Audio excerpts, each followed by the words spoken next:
Let's make a rose soap. The first thing I have to do is create the embeds for the top of my soap. So I am pouring some rose embeds, and I'm making them in pink, red, and white. After they had set up, I am unmolding, and then I repeated this process several times until I felt that I had enough embeds to cover the top of my soap. So this soap is going to be a 5-layer soap, and it's going to be an ombre type soap.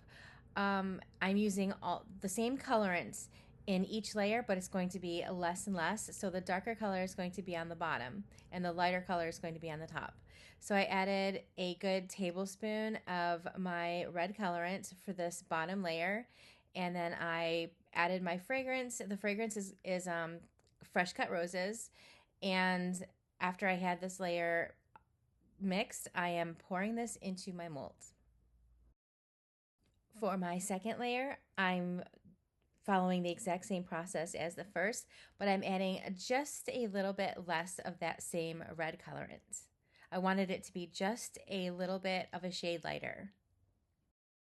As I was pouring this second layer, it looked so much like the first layer. I was a little bit nervous that I added a little bit too much of the red colorant, even though I know I added a little bit less than the first layer, but I had to trust the process.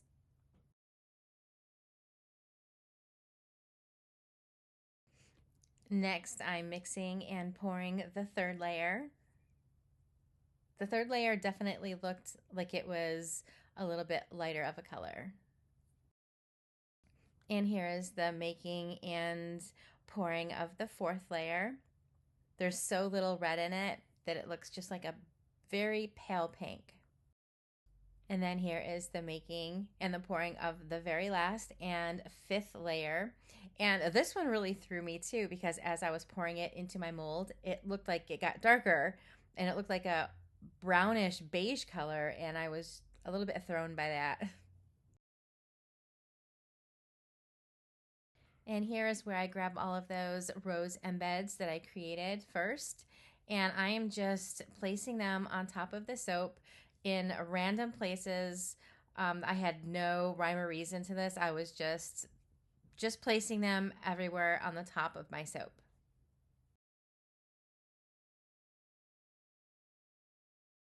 And then I'm grabbing my dried rose petals, and I am sprinkling the dried roses all over the soap. I want them to get in between the crevices, like in between where all of the embeds were. I want there to be the dried roses.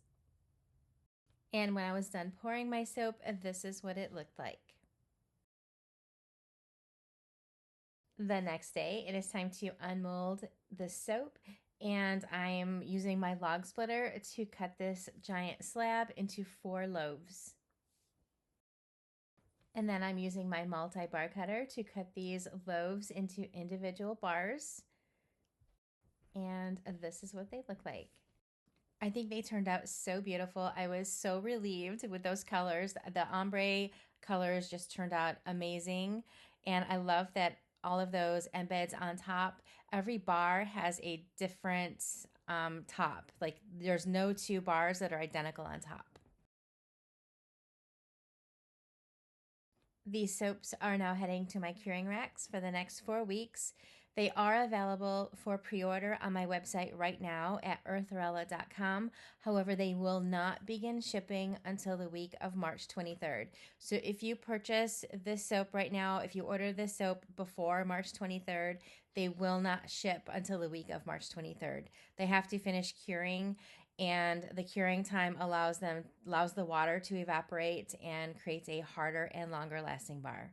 So they're available at eartherella.com, and they will ship the week of March 23rd. Thank you so much for watching.